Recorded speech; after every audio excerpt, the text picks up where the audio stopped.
నా పేరు రాములు. నేను శనివారం నాడు 11 గంటలకు మా బిడ్డ దగ్గరికి ప్రయాణం అయినా. 12:30 1 గంట వరకు అక్కడ చేరినాక నాకు ఇక్కడ ఆటలు నొప్పి సురువైంది. ఇట్లయితున్నదమ్మా అంటే మా బిడ్డ ఏం చేసింది, కుంచారం హాస్పిటల్కు తీసుకొని వెళ్ళింది. కుంచారం హాస్పిటల్కి పోతే అక్కడ డాక్టర్ చెక్ చేసి ఇది హార్ట్ ప్రాబ్లం ఉన్నదని జైరాబాద్కు రాసిండు.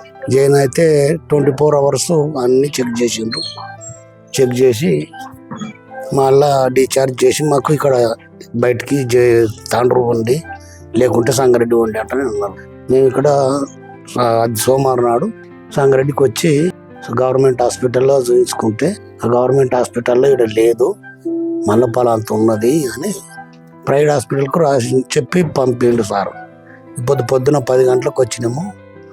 వచ్చి సార్ను కలిస్తే ఆయన అన్ని చెక్ చేసి నేను ఇప్పుడు తర్వాత చెప్తాను అన్ని చెక్ చేసిండు. ఏం ప్రాబ్లం లేదు, మంచిగా అవుతుంది, నీకు ఒక వారం రోజులు గోళీలు వాడు, నీకు అన్నీ తగ్గిపోతాయి, 10 ఏళ్ళ దాకా గ్యారంటీ ఇస్తాను, నీకు హార్ట్ ప్రాబ్లం ఏం రాదని చెప్పిండు సార్.